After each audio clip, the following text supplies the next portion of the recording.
Thanks for tuning in to the Medevac podcast, powered by the Robert Irvine Foundation, whose mission is to support and strengthen the physical and mental well-being of our nation's heroes and their families. I'm one of your hosts, David Reid. And I'm your other host, Christian Meyers. Thank you very much for joining us today on the Medevac podcast. If you're new here, there's a price for the show. You have to share it with a friend or family member if you get something out of today's episode. And if you're a returning guest, go leave a review, interact with the content somehow. Our guest today, it's been a while since we recorded.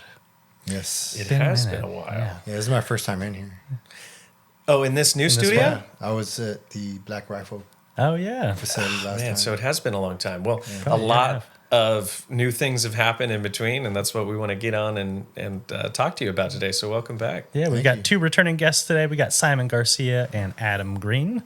Welcome, gentlemen. Thanks for joining us. It's been about a year and a half since Simon was on last. You can go back and look up Simon Garcia, hear about his work with Dirt Therapy Project, hear about his career in the military as well. And then Adam Green, former Army Ranger, and then he did Air Force for a little bit.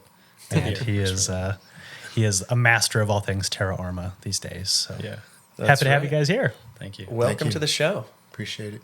Yeah. Having me on. Well, what have you been up to in the last year and a half? Where do I start? Probably like From you guys. the beginning. Yes. Whoa, January 1st. No. Just a lot of different things. There's been a lot of different things with the program that has shifted. The Dirt Therapy Project is now in Bentonville, Arkansas. Jonathan, the founder, moved there with UHP, falls under the Veterans Future Fund, and he can probably get into the bells and whistles of everything that's kind of going on. We actually got a meeting tonight to discuss some of the things they're moving forward with there. They're building trails there. They're kind of going on board there. It's pretty awesome stuff going on. But in the past year, we've been still hosting local rides, kind of like you guys do with the TAC event, which I appreciate those too. I love going to those. Same principle, get people outdoors, riding bikes in our wheelhouse, and just kind of providing that community so that people can have conversations, share resources or lessons learned or whatever. It's not really any type of agenda going into it. It just happens organically. And then just this past week, we were doing our annual September 11th retreat in Angel Fire, New Mexico. And that was about 25 vets. And we were all staying in Airbnb together. Some people kind of got their own Airbnb because they took some of their family. Sure. We all got together, cooked together, rode together. We did a IMBA Epic. That's a southbound trail. It's about 14 miles or so through like three different, it's probably not the right term, but ecosystems. So you're going from like the Aspen, from the... help me out, like freaking Christmas trees. I can't think of it right now. To the aspens, through like desert, kind of rocky red rock, Sedona-ish kind of riding. So Nice. Did you guys have any did Travis go out? No, he didn't make it out this trip. He Okay. didn't make it out this trip. And you've seen him like going at it, right? Yeah. So Travis, just for everybody's reference, we awarded a Bowhead Reach bike to, I think it's sick. which is absolutely incredible. This thing allows him to go downhill full speed and then electric up, right? Yep. Yeah, so he's a double amputee above the knee, right? Correct. Above the knee on both. So Correct. obviously he is not able to ride a traditional mountain bike. So they're like a three-wheeled trike with an electric power. So you can do the climbs without obviously having to use your legs. Right. And that trike is definitely fit for him, because if you guys know him or have seen him, his last name is Strong, and it fits the bill. But he rips just as well as like he works out, and definitely he went through the loaner that we had 2 years ago in Bentonville. He was just shredding tires and like, so either way, fast forward, we rode in Utah through the National Adaptability Center, and they provided him one, and he went through that one. So next year when we go back to that, we're gonna take his own, and we just gotta figure out logistics and all that stuff. But Nice. I think That's it's awesome. sick. Yeah. Has he been sending it full speed? Or I believe what? so. Yeah, he doesn't wear a GoPro. Should probably get him one so he can. Yeah, get some of we that got to stuff. get him a GoPro for that, for Yeah. sure. We actually definitely want to do another bike, so Yeah. we got to find someone that we could give that to as well. Yeah, That'd definitely. be great. That'd be great. Well, that's awesome.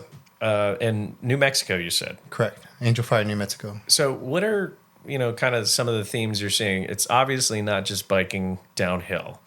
Like there's a lot of camaraderie that happens at these events, breaking down some walls, breaking down some barriers. There is, especially this last trip, and every trip that we have some regulars, but most of the time we try to provide that space for new people to have that experience. And we had some, like I said, some ambassadors show up and kind of lead a lot of the new vets. So we had people from all the way from California, from Los Angeles, all the way from like Arizona, like around the United States, to kind of just go and meet there. And it's interesting to see the new people kind of show up and kind of be to themselves. They're kind of very reserved, quiet, and I kind of see myself in that. Like the first couple of trips, I was kind of like, and I hear this common theme again. I think we addressed it the last show. I just did this, or I just did that. And then so it's that, but The it's just theory. It's one of my favorites. right. So you have that, and just through the course of the conversations, like, and each day that kind of goes on. Like the first night, it's kind of like everyone kind of, unless you're the regular, like everyone kind of just filling each other out, and then kind of just talking, chatting. The common thing that people talk about is their bikes. Oh, what do you got there? And that's kind of like the icebreaker. Yeah. And then like after the first day of riding, we wake up the next morning, have breakfast together, go ride. And then after that, people along the trail, because we stop and we have lunch in the Aspens, and I have some pictures, freaking gorgeous. But I saw some of them. They look absolutely beautiful. it looks fake. Yeah. The picture you sent me with all the freaking deer in the field. Yeah, It looked like pure peace. yeah, it was like either caribou or elk, one of the two. But you could hear them at like calling at night. Yeah. Yeah, that's beautiful. Yeah, I know. I wish I brought my damn bow. And that's also like I think very important too for unplugging people out of the monotony they go through every day. So I think Terra Arma has a huge start with Dirt Therapy Project. We did our Right. first kind of mini documentary with you guys as well, and then created our TAC event. So like which Adam has been spearheading. So what kind of like factors maybe, Adam, did you see on building a community like that? I think it kind of came really well together after the Murph event that we also partnered with Sean and Ashley from Until Death Collective. That really brought a lot of visibility to it as well. So it increased the number of people and the outreach that they have inherently. Kind of bringing their friends and family. Even Sandy, your wife, she brought an entire other family to our last hike, and I mean that was absolutely cool. Just seeing all of these different people who have another network themselves that they can then pull from to integrate further with these programs. It's awesome. So what is TAC and where's it going? So TAC is Terra Arma's Adventure Club, and it essentially is it's like a collection of veterans and first responders that get together for exercises, whether it's working out or hiking, soon to be downhill mountain biking, hopefully with Dirt Therapy Project. Very sweet. So that we can get them through some kind of really physically demanding task. And then afterwards, we open up the floor to open it up for some meaningful dialogue, right? Just kind of build on that community aspect and really dive into that camaraderie after you've just kind of gone through something really difficult together. Yeah. Yeah, it helps kind of break down those walls a little bit, Right. make you a little bit more comfortable with the people that you're around. Yeah, I mean, so much so too that it's. I think it was maybe the fourth or fifth session that after kind of opening the floor for those discussions, I had one of the members kind of come up to me and pull me aside. He's like, "Hey, man, like this is really helping me out, but I need you to know, like I've been thinking about suicide for the past 2 weeks, and it just like." I mean, my initial reaction, honestly, it took me back really, really incredibly. Like, one, because it was a clear sign that the program itself is working, but I think I was also just surprised at how quickly that happened. Yeah. Do you think you were prepared for that question or that prompt, I guess? No, and I think that was due to my typical mentality of I'd like to immediately find a solution for these people. And, you and I had a conversation that actually stuck with me after that, where a lot of times, your point in there is that a lot of times people really just need an ear. They just need an ear. Yeah, a lot of times, I mean, they're just missing that. I mean, especially in today's day and age, so many people they work from home, they're isolated all the time, they're never interacting with people in the outside world, and then when they finally get an opportunity to like open up a little bit, the floodgates kind of kind of open up. Yeah. And it's interesting. I mean, that's a great point. But like, it's interesting it's not often like, because you hear like whatever message, like whatever replaying in your head, right? And but when you say it out loud, and sometimes when you say something out loud, it resonates different with you. And so it's not always like the answer. It's more so like what the individual says out loud that they're like, oh shit. I've heard people actually say that. I've never said that out loud before, and it's like, and you can see something click within them. It's working it out. It's also confirmation. Most of the time when you have these conversations with other vets or people who've been through traumatic experiences, they're going to relate on a certain level, and sometimes it's good to have that, acknowledgement at the end of the day. But it is absolutely a burden, and we've been doing it for a long time at this point. So right now we have 7 events, 6 or 7 TAC events that we've done, and they've kind of transformed into, you kind of open it up with a journal entry, close it out, and that kicks people's gears going before they even finish the event. My initial thought there was really just that if I'm asking the group of people that I'm leading through this to be vulnerable with me, then I should lead by example. And so my next thought process was, okay, how do I lead by example in opening that door for clear communication that is vulnerable in a sense, right? And I had already been keeping a journal, and I had already been making journal entries even the days after those TAC events. So my thought was just simply, I'm already doing it. Why not just read this to these people? And that's the door opening, so to speak. So that's where that kind of that idea was created. But I'm also taking a lot of feedback from the members too, in the sense that Sean from Until Death Collective, and I think Simon and I have talked about this a little bit as well, but the placement of that opening of the door is also important inside of the structure of, like, if you're doing it before the workout or after the workout, or maybe if you speak about it, sometimes we go out and have lunch afterwards. So speaking about it then could be a little bit more conducive to having a better conversation. Sure. Yeah, I mean, there's it's trial and error, a little bit, little A/B testing. Yeah, set and setting, right? That's something Dave says all the time. Set and setting, and that opens up a whole nother can of worms for topics of discussion. Set and setting, and we look at that on all spectrums for different therapies and modalities across the board. I think you need to change your environment first, or surround yourself with a good, strong community, and that's what we're lacking today. I really think we're lacking a sense of community, a sense of tribe, right? Sebastian Junger, if you haven't read that book, we Great book. talk about it all the time on the show. Go back, check it out. But a sense of tribe, and you establish that within these communities. You establish that in military service, and then when you get out, you're kind of lost. Very abruptly too, Yeah. So with that, I always kind of highlight the adventure therapy, category. You're doing it, we're doing it. What's your stance on it? And how do you prevent organizations from paying for their own vacations, essentially? And how is that themed? How's that structure themed? Where you provide that platform, provide those tools outside the bikes, outside the hikes, outside the workouts? I think it always has to boil down to your core values and the intention or the incentive structure for those individuals that are participating with it.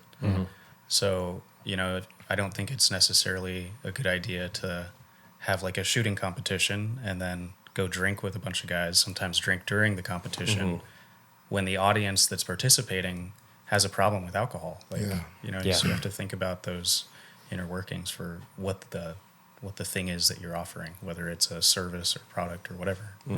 Making sure it's truly conducive to the environment. Not, Right. And based on your core values. Yeah, absolutely. And I'm sure I've been a part of a lot of the veteran retreats and, some of these adventure therapies, and alcohol is a huge highlighted issue across the board with these. I know people that have organizations where you could go hunt, and the night before, you're just getting tanked. How is that conducive? Yeah. Yeah, it's especially, I mean, with any type of endurance sport, especially with us, it's not conducive at all. Like for us, it's I think you highlighted earlier, like leading by example, right? And it's and I also heard something the other day. It's like you before you start to try to heal others, you got to heal yourself first. So with that, it's once you kind of go through that walk the walk, if you will, right, which is the hardest part, right, is walking that path. And knowing like, hey, that's what got me where I didn't want to be. These common negative coping mechanisms that we use. One of them being alcohol. That was one of mine. And it's like, all right, I'm gonna put that to the side, and then like if I want to grow, then I gotta have to kind of shed some stuff, right? And that's one of them. So within the Dirt Therapy Project, at least specifically, we do not provide alcohol.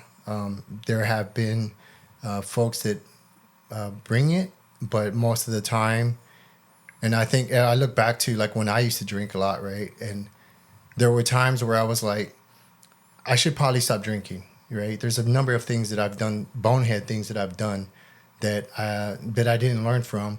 And I feel like looking back, I didn't have the, whether it was becoming an addiction or whether it was becoming something I was becoming used to, I started to, I think if I would have been around the right group of people, kind of like you highlighted earlier, that were not drinking, then it would have been less likely to drink. So having said that, Jonathan and I do not drink, right? Every once in a while I have like a drink, like I went to a retirement ceremony, I had like a shot of tequila, but it was just, I sipped it, and it's just like reestablishing that relationship with it, right? For me personally. Sure. So having said that, with any type of endurance sport, it's not conducive, right? To like we're going to be going at least 20 miles, right? Yeah. Riding through, remote area. We're you don't want to be cramping. You don't want to be like, holding the group back, or you have a heat casualty. So it's like leading by example.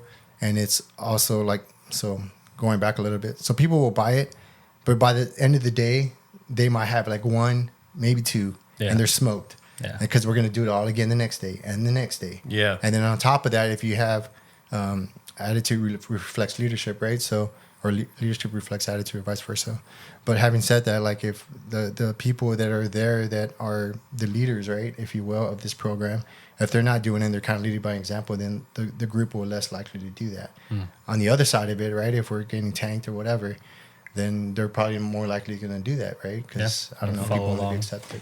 I think the dynamic of alcohol has changed in this generation, especially like modern day, right? It used to be incorporated into every celebration known to man. Like you had bottles of liquor in your office, and it's changed a little bit. I think that people are starting to see that it is, and listen, don't get me wrong, I like tequila every once in a while as well. And I think that's a testament to your point, is that you found power over that. It didn't have power over you. So when you're able to take a sip or, have one drink, you've displayed that character, that alcohol has no power over you anymore. But I think it's changed. What do you think? I mean, I don't really engage with it much at all. None of us here really drink that much. Yeah. Well, but when why, we do, we regret it the next day, right? But why is that though? Like it's because like what have we learned that have changed our perspective on it, right? Yeah, I mean, when I was in the military, and I grabbed a liter of Jack Daniels every weekend, after working till 10 o'clock, and then we're rinse and repeat and doing it all over again. I thought that was normal. I did. I think I thought it was normal to, in a couple hours, polish off a liter of Jack Daniels with this guy right here. Mix it in with your cereal in the morning. Yeah. Breakfast of champions. Yeah, and then you wake up in the morning and you only have, honey roasted peanuts and a gallon of milk in your cupboard there. But so that dynamic has changed. But that being said, I think like humans have like a wildly addictive personality. So what is that vice for them, right? And I think what we're trying to do at these adventure therapies is we're trying to reestablish what that vice is. We're trying to give them a community to jump into, to be a part of something that's, has that highlighted selfless service in there. Even if you're just going downhill and you see your partner fall, what does everybody do?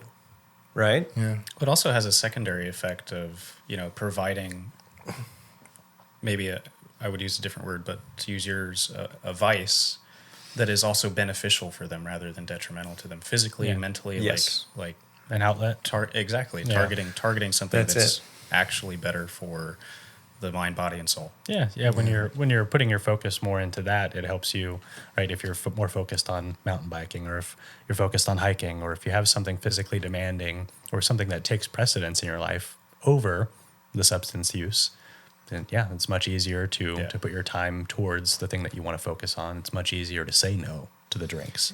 Yeah, and for some of us, I mean, I'll speak for myself, but especially when something is so ingrained in your culture, like there was, when growing up, that's all, it was around everything, baby showers, fucking, like you're not even having a baby, dude, you're getting a keg of beer, but I was right there, drinking with them or whatever, right, because that's what it was. Football games, anything, any type of like opportunity to celebrate something, there was alcohol, right? And it was like done and overdone and redone, and it's just a cycle that we get caught in, right? And the cycle could be whatever, but and then fast forward, like in the military, and it was just part of the culture, right? It was just like you work hard, play hard, that was one of the things. But yeah, it's just recognizing why you're doing it. Because I know when I stopped drinking, everything I don't want to say everything. Some of the things I thought I loved, I didn't love anymore. Like I used to be a diehard football fan, and once I stopped drinking, You stopped liking football after I mean, granted, it was probably because it was the Cowboys that kept breaking my heart, but no, yeah, I the first weekend, and it was just like this seemingly astronomical, like I don't know if I can ever stop doing this, right? Because that's just like when I went from inpatient, I was like, I'm gonna put this to the side. I consciously, like, I'm gonna put this to the side. And then when I came out, it's just like, all right, like you hear, I guess you guys can speak to it, right? It's a common thing with special operators, right? Like, is keep your world small, right? Just focus on this next thing, right? And that's kind of how I took that approach, was like each opportunity at a time, like to say no or whatever, because anyone that I hung around with at that time knew I drank, and I didn't think I could be the individual that was drinking without alcohol. Yeah. You know what I mean? Kind of just making people laugh. I think a lot of people use it as kind of to break down that social barrier a little bit as well. I mean, it totally works. When you go to an event and you have 2 or 3 drinks, like all of a sudden that personality starts coming out a little bit. Exactly. So, like, there's a balance in that too. Yeah. Right? And sometimes we kind of push that. We don't know where that balance is. And that's one thing I learned is you don't ever know where that line is. And you don't know how your body will become addicted without even realizing it. Like, because you don't know where that line is. You just cross it one day and you're addicted to whatever. I mean, there's all kinds of things that people are addicted to, but alcohol is one of the most common ones because it's legal. And I'm not judging, man. I had some good times. I had some good bonds with people. I have some crazy stories from drinking alcohol. But some of the stories, like, I could have lost my life, and it was just like, whoo, I fucking missed that one. Adam, I remember this guy. He like went through this parkour phase. Nice. I think we all have. He's like, I could make this jump. I'm like, you are on a 25-foot building right now. Like 15 feet away from the fence good, that I was jumping off of. But, and you're right. There's some great memories associated, particularly when he jumped a Segway off the back of my truck. That was good. Nice. Did not work. You got that on video? They are not built for that. Did not. You said it could do anything. Yeah, anything you wanted. That's great. Yeah, and I do. I think the dynamic's changing. I think people are understanding, the implications of what it does to the body as well. And is it worth it at the end of the day? That's what I think too. Is like, hey, a celebration's here or there. It's always going to be kind of incorporated. But I also think it goes back to these therapies about doing something hard. Right. And I'd like to hear your thoughts on that too. Is I don't think we get challenged enough in today's society and we need something that's going to push our limits, test us, right? We used to have, I mean, through, centuries and thousands of years, the rites of passage, right? That we talk about. So how do we kind of pull from some of these therapies and implement that? How do people get doing something hard out of these events? You want to go first? Go ahead, brother. Go ahead. Yeah, and it's I call it like, I mean, whether this is my own or not doesn't matter. Death by comfort. Yeah. It's so gradual, and we kind of slowly kind of become accustomed to AC and Hot showers. Hot showers. That's why I only take cold showers. Yeah. Except on Sundays. Except on Sundays. No, that's exactly it. Was like hot showers have been like around for like the past 70, 50 years or so. Yeah. It hasn't been around that long. But just that very thing, right? It's just death by convenience, and like getting food ordered to your door, or going to the grocery store and not even having to shop for your stuff. We used to hunt for it. Now we're freaking getting it delivered to our house. Pretty soon they're going to be feeding it to us. You know what I mean? Yeah. We're just on that path, right? Yeah. And The delivery is what gets me too, especially after COVID. I mean, you do not have to leave your home at all anymore. Ever. and that is what is crushing us too. We go back to that sense of tribe. We go back to that sense of doing things hard. If I don't have to burn a single calorie, to do anything, I don't have to mow my lawn. I get to have a cleaner. I get my groceries delivered. Like, what are you doing? yeah, and doing something hard, whether it's relative to each or subjective to each person, right? But once you start to kind of build that callus of building something hard, and you can start wherever, whether it's going a walk around the block, like walking in itself is beneficial. But if you can start to do those things and start to build on it and start to have the community, right? It's all relative, right? To growing. It's like first having the awareness why you need to do it, then so it's awareness and then education and then action, right? So once you have those three and you start to doing it, implementing it, you start to build that callus, and then you start to get like self-confidence, and that starts to grow, and you start to believe in yourself, and you start to realize like, I don't need these other things. Why do I need, I don't know, like 15 cars or whatever, you know what I mean? And it varies from issue to issue, but also if you don't have the right community and those people to kind of push you, and you also don't check your own ego, right? And have like ego death, because a lot of workouts will give you like small doses of ego death, right? Because it humbles you like shit. In my mind, I thought especially like martial arts jiu-jitsu, that'll humble you real quick when you think you're at a high performing level, and then a 16-year-old brown belt kicks your ass. Yeah. I used to say in the military all the time, like everyone needs their ass kicked every once in a while to just kind of keep you honest, It's true. And I in my mind, sometimes I'm like, yeah, I could do, and then I'm like, no, you can't. Like you can get your ass kicked, whatever. But it's interesting how your ego would just get the best of you. And I've talked to other vets that done hard things in their past, and they have this, I think this, and I get it because it happens to me sometimes, right? Until I do that next hard thing, and it's just like shit. But they think because I've done it once, I can always do it again. Yeah. But that's true. But if you're not physically active or keep those attributes up, then you might have a fucking heart attack. Yeah. Trying to do that hard thing that you did when you were 20 or whatever. Yeah. It's just having that realistic understanding of what that hard thing that you claim you can do if you can't even walk around the block now. Yeah. Well, just giving it a shot too. I mean, there's a physical spot in the brain that when you're doing something hard that you don't want to do, it grows, right? Angular mid-singular cortex or something like that. That's it. I'll probably jack that up, but No, it's something like that. Yeah, you got it. I looked it up Yeah. a minute ago. Yeah. It's just most people won't know what that is. No, I don't even know what that is, but the anatomy of the brain. Most people don't know. Brain stuff. anyways, it physically grows, right? So that part of the brain is enhanced when you are doing something physical, when you're doing something difficult that you don't want to do and you make it through. continues to make that easier every time you do it. And it's taking that first step, though.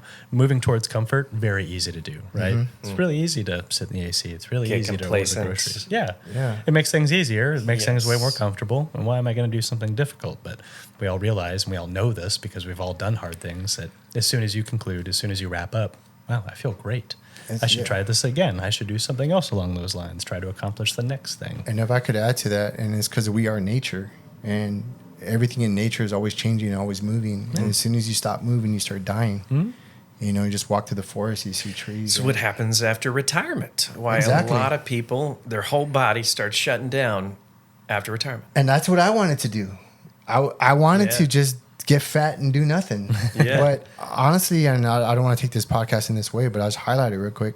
I saw everything in the world and I couldn't stop paying attention to everything. I'm like, fuck, I can't just rest. I can't just like be fat and do nothing like all the other retirees. But I'm glad, right? Yeah. I'm glad that I had that awareness and it kept me, because even if, you know, and I hope to God that we don't go in that direction as a society, but even if, at the very least, I'll have a better quality of life. I'm seeing things and experiencing things that I never would have even dreamt of pre-retirement. But yeah, it's I forgot I was going with that, but yeah, to your Just point, yeah. you know, complacency in retirement is you just lose. If you don't use it, you lose it. Yep. Right? Yeah, I mean, I kind of think about that from a slightly different angle. I see those as kind of as a tool to combat two different aspects. The way that I think about doing something hard, though, is more of an internal strengthening system, right? So it's in exercising the things that you're passionate about, you're inherently strengthening some aspect of your belief system. And continuing to do that allows you to reframe future adversities so that you can say, okay, I've already tackled something similar to this concept. I can apply it to this, and then I can continue to develop as a human being. But it does work for all three of those things, absolutely. I think it's an overall holistic arch, right? It's all encompassing. It does. If you're used to the brutal, everyday things will become a little bit easier, right? And managing that adversity, right? And we'll use an extreme example. If I'm used to seeing people gunned down in the military, and I see some, people get hit by a car, I'm going to handle that a little bit differently than someone else would that's not experienced that type of level of stress and anxiety and all that stuff. So which brings me to the point of, tough professionals oftentimes don't want to be exposed to new things because they don't want to look like they're a newbie. Do we know what we're talking about here? Yeah. You know what I'm talking about? Yeah. Right. So how do we break down those walls to expose people to say we're always a student. We're always trying to learn and press for new things. It's okay to be vulnerable, and it's okay to not be the best. I mean, I think he highlighted it earlier. It's like leading by example, right? It's like I say it all the time. Like, I'll probably fuck this up, but I'll probably be wrong or something. Yeah, but you see, I don't think that that's the common mentality, right? And we see this with some of our higher level leaders, right? And definitely not highlighting any names, but when they have 20 years plus of service and they're getting exposed to a new craft or a new field or new whatever they're doing, it's often met with some sort of animosity. And you don't need to tell me how to do it. I'm going to do it. I kind of saw that in a recent retreat, and you can kind of recognize those things just based off of some of the things they say, or they do, and higher level rank, and it's just their physical ability didn't match up to everyone else's on the trip, and they bowed out, right? And that could have been for a number of different things. I don't know everything, but I did see that and kind of making comments such as that, what I mean? But I don't know. For me personally, maybe, I don't know. Like, I I don't know if I've always been this way. But I do remember at one point where I didn't want to do things because I didn't want it to expose, like, especially, you know what I mean? But I after think a while, there's a lot of people that don't enter competitions for fear of losing. oh, Don't you think? yeah. And when I first started racing mountain bikes, that I remember questioning all those things. Like when I was pushing up a steep ass hill with rocks sliding, and I was like, I'm retired now. Like, why am I doing this? What do I have to prove? Like all these things came in my head.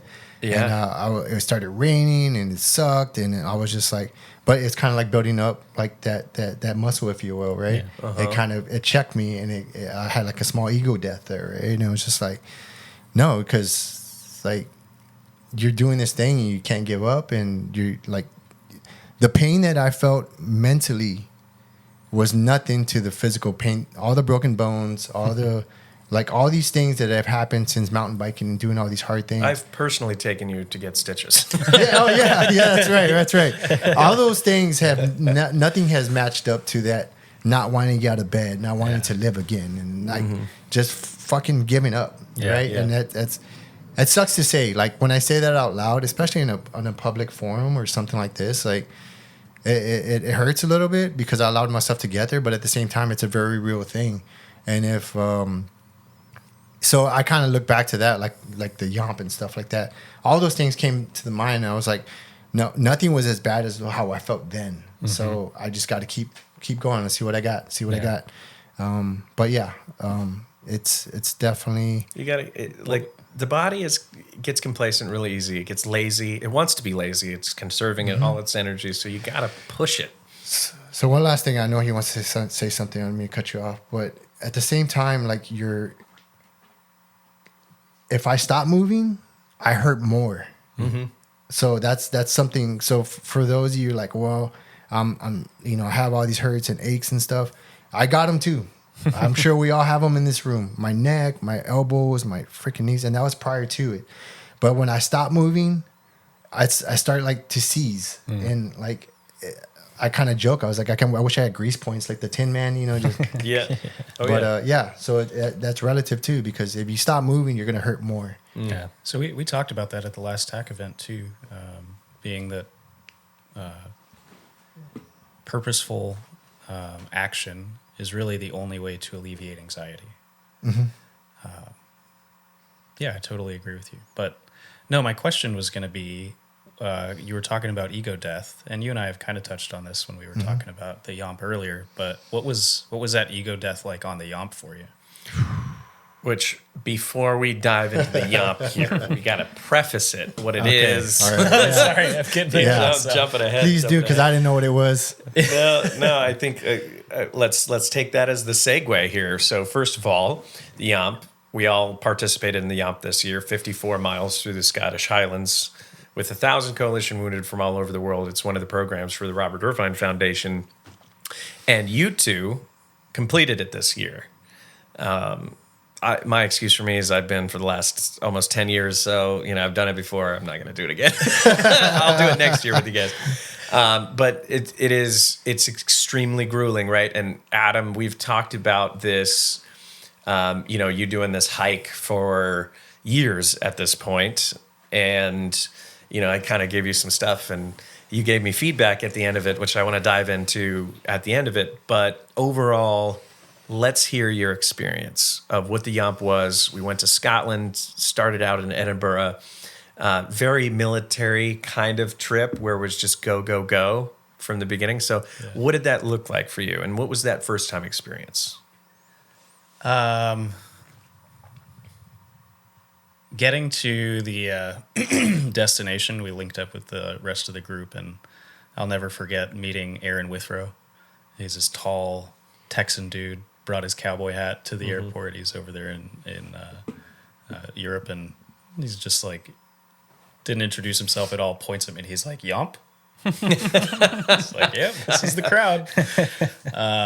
Great guy, love the guy. But the hike itself was, it was intense. The first 20 or so miles was mostly uphill, on kind of dirt path through a little bit of farmland, not so much, maybe the first few miles, 4 or 5.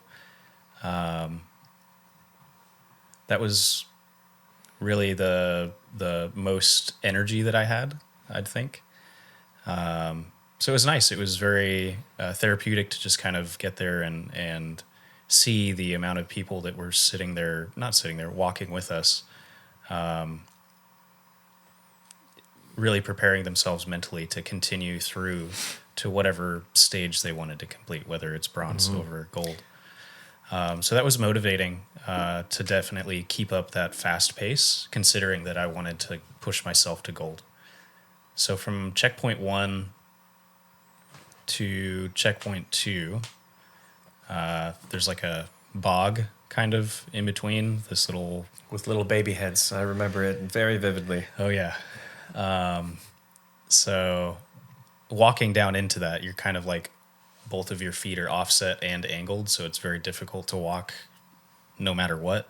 On top of that, it's also like 6 inches deep of like peat moss, so most of your steps get suction cupped to the ground. And my hip flexors were absolutely on fire. Like absolutely on fire. I think the only time that they've been more intensely burning was doing the weighted flutter kicks for the PJ pipeline for hours. That's obnoxious. But anyways, getting through the bog was it was mentally intense just because of that suction cup effect, but it was absolutely beautiful, and it was perfect time of day. It had just kind of like sleeted a little bit up towards the top, so it was nice and cool. And then coming down into that, my quads were definitely getting hit pretty hard coming off that second mountaintop. But yeah, I think the scenery definitely helped motivate me coming from checkpoint 1 or from 1 to 2. And then I actually ended up getting kind of locked in at checkpoint 2 for like an extra hour and a half. So I lost a lot of time. I decided to have my feet checked, and I really just wanted to have one of the massage ladies get a knot out of my calf. And then she's like, no, you need to get this wrapped. So I was like, okay, well, can you do it? And she's like, no, you got to go over there and wait in line. So I had to pick up, put my shoes back on, go to this other line. Putting the shoes back on had to suck. Yeah, that was annoying. But Speaking of comfort. Yeah. Yeah. Yeah. So then, I went over, got my blisters kind of taken care of. I really only had one big one that kind of spread through the whole pad of my foot. And she got it all fixed up. I went back over. The massage team was perfect. It was exactly what I needed. Took a little bit longer than I was expecting, which kind of motivated me a little bit more. So coming out of that checkpoint, I was really pushing my speed, and then it kind of, at least for me, it kind of got a little, I don't want to say monotonous, but it was like the sun was kind of setting, so seeing that was beautiful, but I wasn't really by anybody. I was just kind of walking by myself at that point. Yeah. So I was just in my thoughts, kind of making sure that I was putting one foot in front of the other, You get into this almost meditative state at a certain Right, point. it's a rhythm. And disclaimer for everybody out there, you have 24 hours to complete 54 miles. And I think every single person that hikes has always said, oh, I could do that. No problem. But in that environment, in that terrain, it's very difficult. It's mostly uphill the entire time. You're dealing with the weather. So, like, some people can complete it one year, the next year it's completely different. It's like a roulette, almost, if you will. But yeah, you get into that deep meditative kind of thought where you're not walking, you stop looking around you and you just drive on. Yep. And then that's, in my opinion, where the magic kind of happens in that trip. Yeah, it was really cool. I think I kind of caught myself coming back to reality as I noticed that the sun had already set, and I was simply like hunting for these little the glow sticks that they used to mark the path. Yeah. Because there was one stretch where a few of them had fallen and like rolled under a fence, so I couldn't really see where I was connecting. Yeah. And I was like, "Fuck it, I'll just go this way." Yeah. Yeah. Find Figure yourself this out. lost in the Highlands. Yeah, it worked out. So. Yeah, it worked out. There's one particular checkpoint that you guys could probably know exactly what it is, but it's right before Silver, where they have the big celebration right at the edge of the woods, right after you get finished with that lake on the left side. They're pushing up fireworks. And I remember thinking that was okay. That's 36 miles. I'm there, and then it's off to Gold. And then I get there, and it became a running joke. I call it the Scottish Mile because they're trying to motivate you, but it's in a detrimental way. They're like, 1 more mile, guy, 1 more mile to go. And come to find out, your Garmin says it was 5 miles. So like my kind of average was if a Scott tells you that it's a mile, it's most likely 3. Yeah. 3 miles. That's very true. And someone were being pretty cheeky too and be like, yeah, like 3 more miles, you're halfway there or whatever. And it's like, you're halfway like, there and to then checkpoint 1. Yeah, and then they hold it back to checkpoint 1. And I'm like, you son of a bitch. I actually talked to one of those guys at the nighttime portion of that hike. There was one moment where I was getting a little irritated about how messed up my knees and ankles were. And I happened to be walking by one of the guys that were guiding everybody on the right path because there was a little checkpoint for water right next to where he was. And he's like, hey, how you doing? There's only 17 miles left or something like that. And I was like, are these Scottish miles or actual miles? He's like, oh. Yeah. I said it a little abrasively. But, coming through the forested area at night, like right after I kind of came back out of that meditative state, was actually a lot of fun. I had nobody around me. And like right after you get out of it, there's a little bit of a downhill through more farmland, but there's hundreds of sheep everywhere. And as I got into that, they like surrounded me and started walking with me.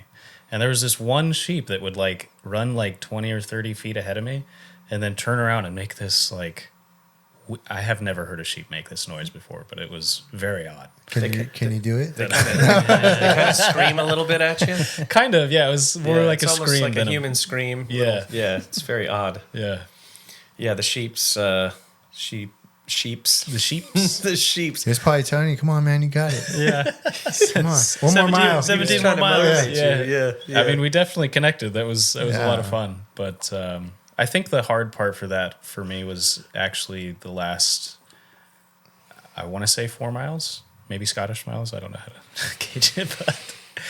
But when you get back into the town that leads to the final checkpoint, the finish line,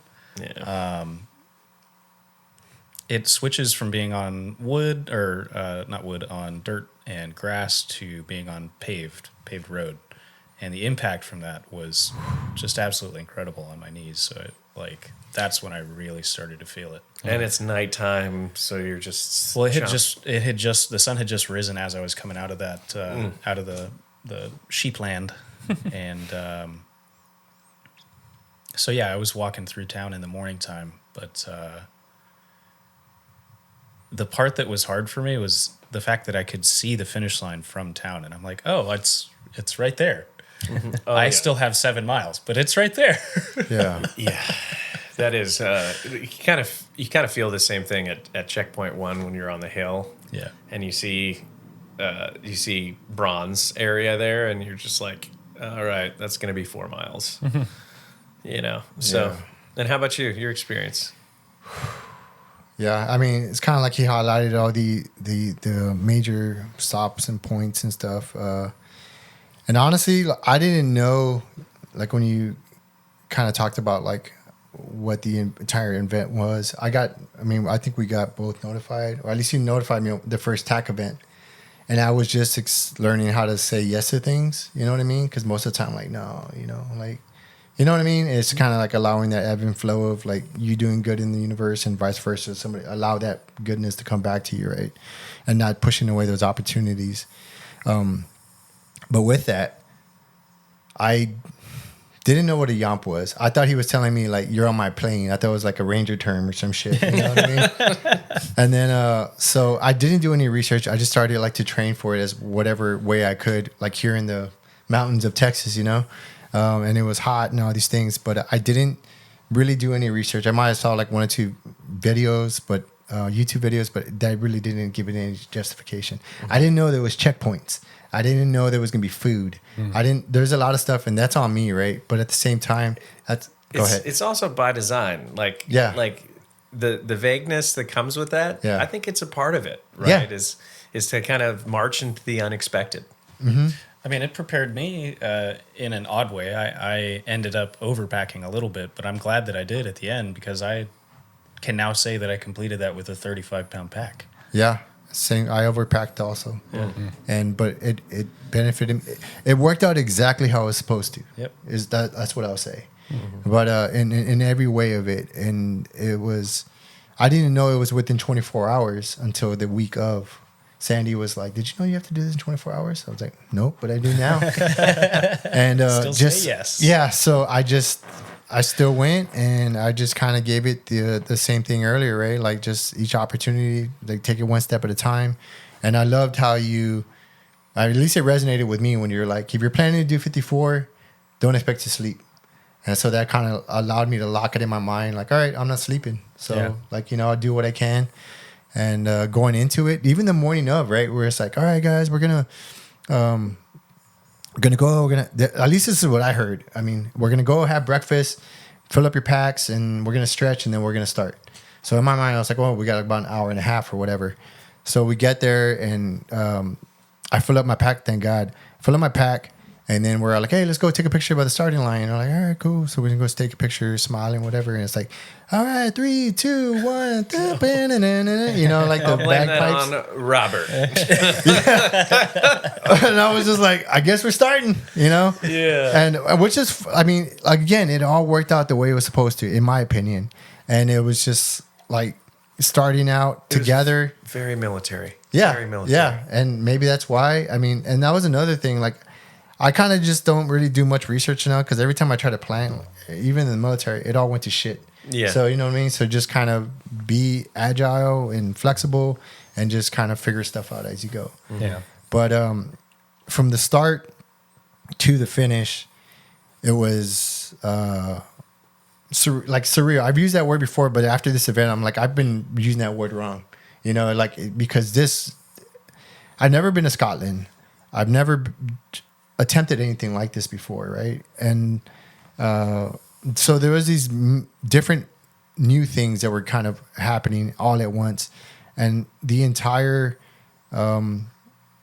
walk, even like together, right? And then we kind of started to like sit, like speed up. I was trying to keep up with Adam at first, but he was on a mission, which I understood. And me, I'm like, I don't want to. I'm gonna try to get as far as I can, but at the same time, I don't want to I'm going to be smart about it, right? I'm not a spring chicken anymore. So I just kind of took it as it was, but I found the first checkpoint, it was pretty challenging, and I was trying to figure out what my pace was, and there was so much off-camber things and the food, and I was looking at Adam, when we got to the first checkpoint together, he was ahead of me, and then I got there with him, and I was paying attention how he's putting powder on his feet and stuff like that. I'm like, oh shit, I'm doing it wrong. So I'm trying to learn from him or learn from others at the same time. And then I swapped out my socks, and then I kept going. And he was ahead of me. And then, but I think we were all trying to catch Michael. That dude was gone. Wow. Yeah. So Mike Schlitz, great human being, Scott Burns, 90% of his body's missing his arm. So the number one thing I tell people on this event is you're going to need sticks. Yeah. If you're going to make 54 miles, you're going to need the sticks. And everybody's like, I don't need sticks. I'm used to carrying a rifle or whatever. And it's like, nah. You need sticks. And Mike Schlitz doesn't, have any connectors for those sticks. So he just straight went and got it. And I know if he had sticks, he would have made the 54. Yeah. Oh, yeah. He would have made the 54 for sure. He was 4 hours ahead of me. He was also it was wild. hiking fast and hiking strong. And dealing with some prosthetic fitment issues, but beast of a man. Yeah. And I think that he's just a pure inspiration to all that he encounters. Yeah. 100%. And I was honored to have him as my roommate. He's a good dude, and I don't know, it's on many levels. Just obviously he's what he's endured. I don't know his story or what have you, but just the way he carries himself, like you would never, the way he carries himself and like his genuineness and like the way he jokes and all this, you would think nothing ever happened to him, you know, if you couldn't see it or whatever, but he's a good dude.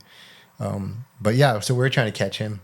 Or at least I was like, he was gone. And then when I got to the first checkpoint, they were like, yeah, Michael thinks everybody left him behind. I was like, what are you talking about? Like, he's just gone. He's at the front. Yeah. But I remember talking to, when I got to the first checkpoint, because even that right there, like, I was kind of taking pictures and stuff as I was walking, and it was just so beautiful. Like, I didn't expect, it was almost like I was in the Shire or something. You know what I mean? It's like that lush, that green, that like vibrant of colors, and it was amazing. And hitting that flow state from time to times. And I was talking to Adam about this because I asked him, because I was curious, like, was I the only one? And kind of going back, like, I'll just talk about it. I don't give a shit. Like, I started, like, for no reason, I wasn't thinking of anything sad, and maybe like my body or my something on me, like spiritually or physically, maybe everything in culmination of one. Like, I was just walking and I just started crying, dude. And I was like, and at the same time, like, why the fuck am I crying? You know, like, and people were passing me. I'm like, trying to fucking, you know, who's cutting onions? Salt in the eyes. Yeah, who's throwing mace? But yeah, man, and it was just, I would push it back, and then after a while, again, it would just come up again, and I wasn't in, like, I mean, yeah, I was hurting, but it was not enough pain to cause tears. But the only thing I could chalk it up to was just like the shedding of everything, because that was a lot on my mind, like friends I've lost, me almost like, well, me attempting to take my life, and all these things, and I'm like in this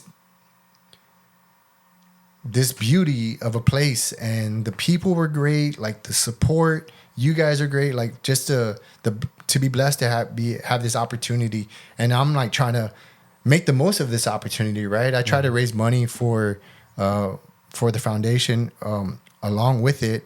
And at the same time, I'm like, I don't want to be a liar. And I said I was going to try to do 54, but like trying to like keep that balance of going forward and not hurting myself.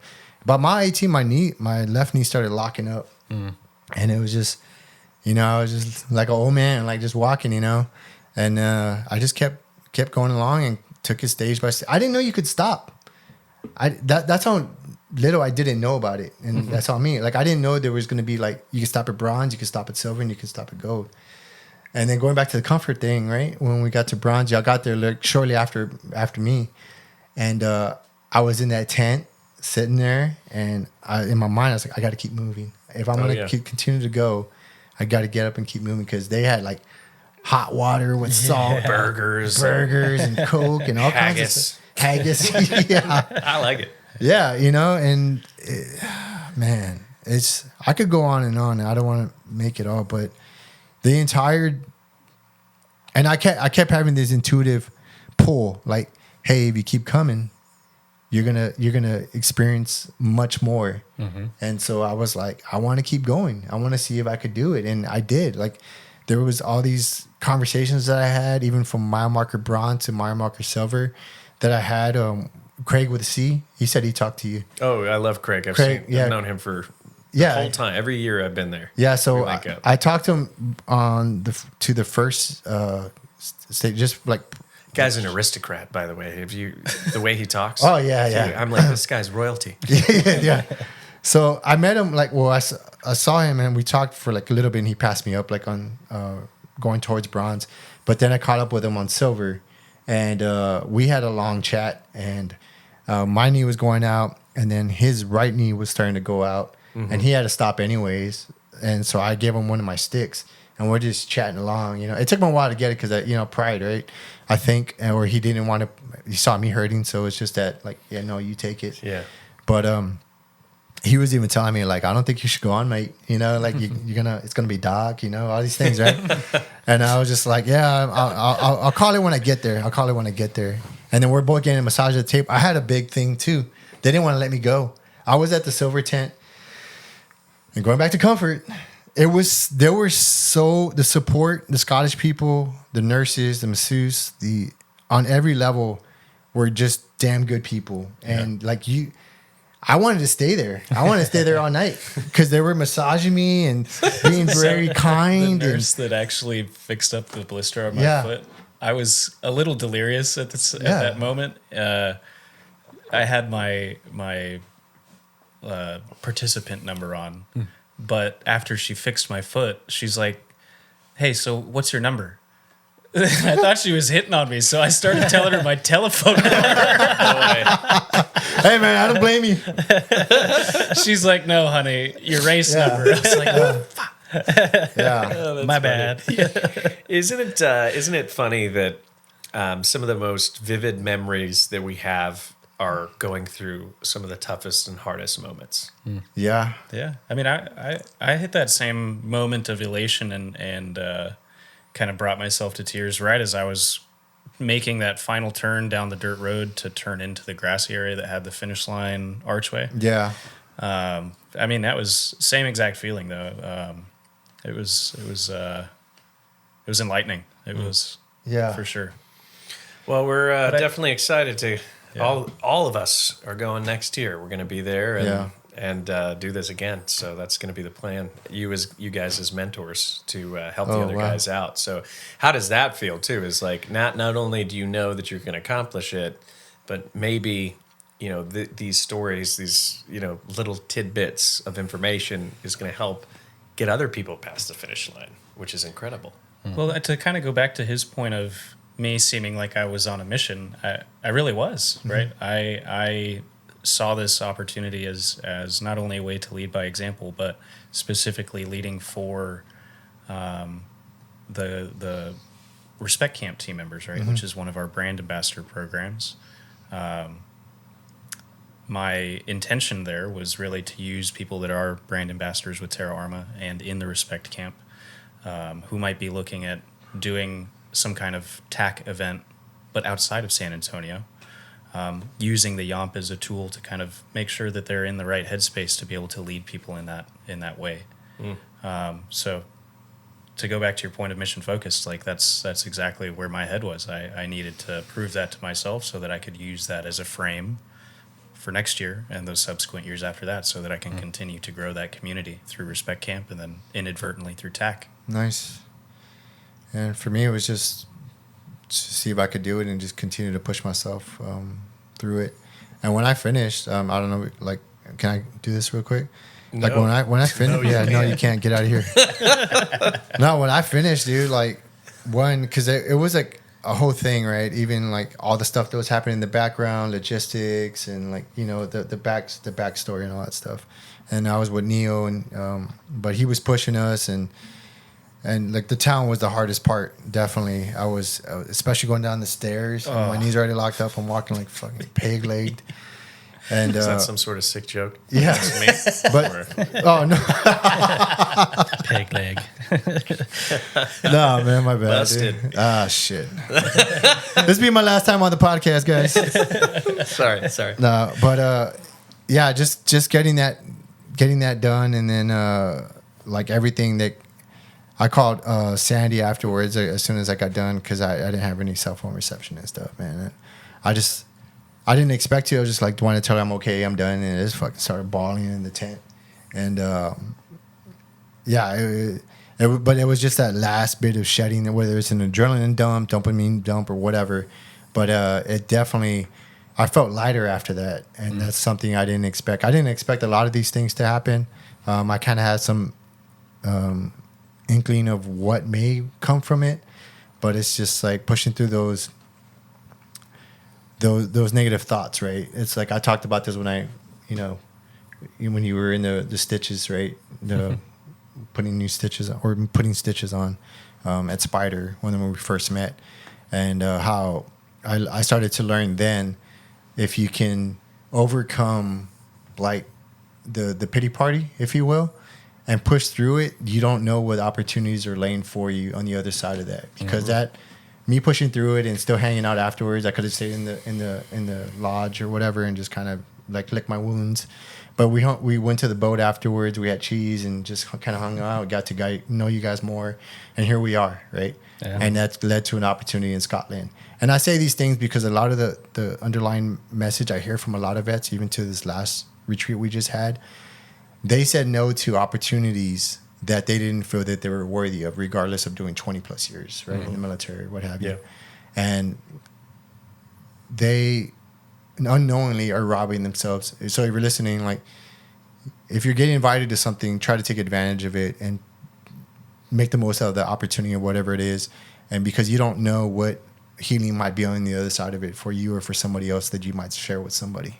Beautiful. If that makes sense. That does. And I think that the Yomp is a great example of this, and also how we're structuring the TAC events as well. Is, you know, some people get overwhelmed, right? If I said, hey, 54 miles, like that's overwhelming to people. I don't know. I can't even do 10 miles, right? Blah, blah, blah.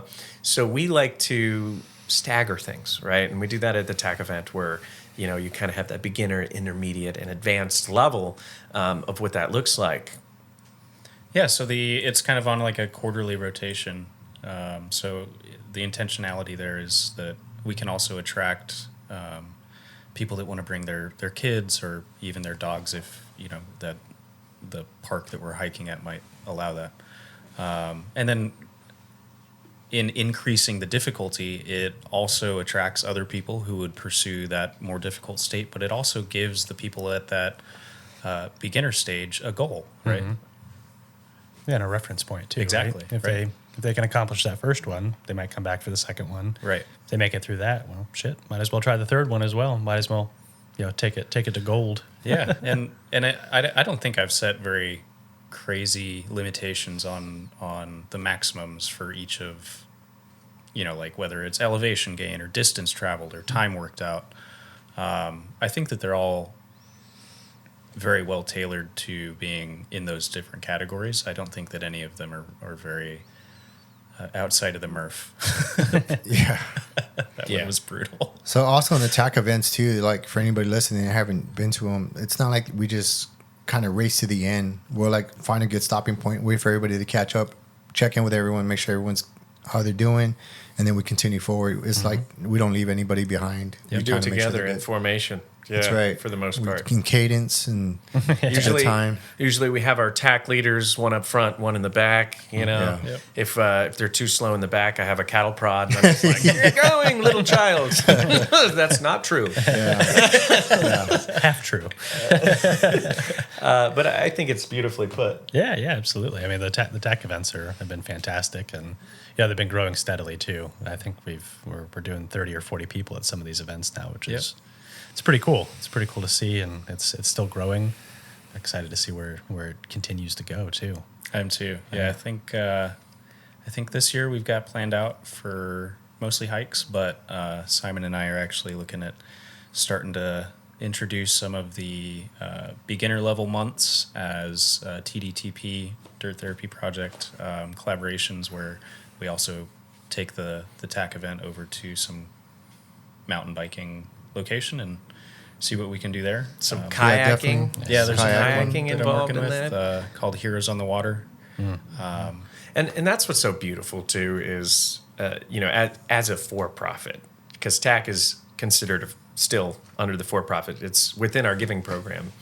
But the connectivity with all of the different nonprofits who have beautiful missions out there and bring those guys together. This stuff already exists. We don't communicate enough, you know, in that nonprofit community. I think it really stems from a fundraising perspective, but we could dive into that in a different episode. But you know, working, and that's what you've been so great at is connecting the dots, right?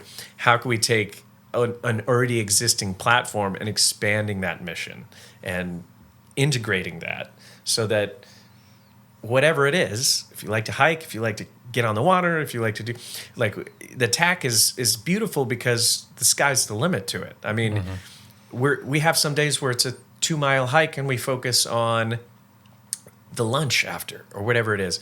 Or, you know, hey, we're doing this family activities too. So it's an adventure. It's all an adventure, and it could go anywhere. And I'm excited about that program that we have. And it's all in an effort to, again, go back to strengthening the things that or exercising the things that you're passionate about so that you strengthen your belief system, right? Yeah.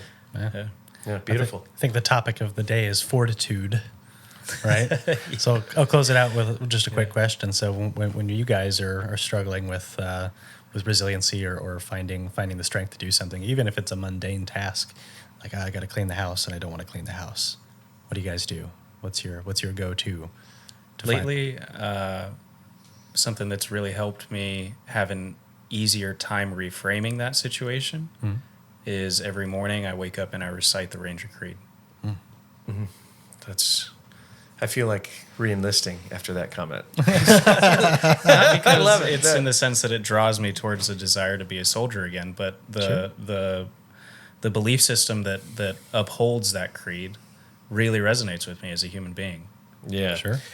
When I went to Best Ranger competition this last year and got exposed to that community and started reciting that creed over and over again, I was like, that is a creed that people could live by. Even if you're not a ranger, read that creed, be a part of it, because it does establish some really great habits. I think, and I'll let you answer Christian's question as well.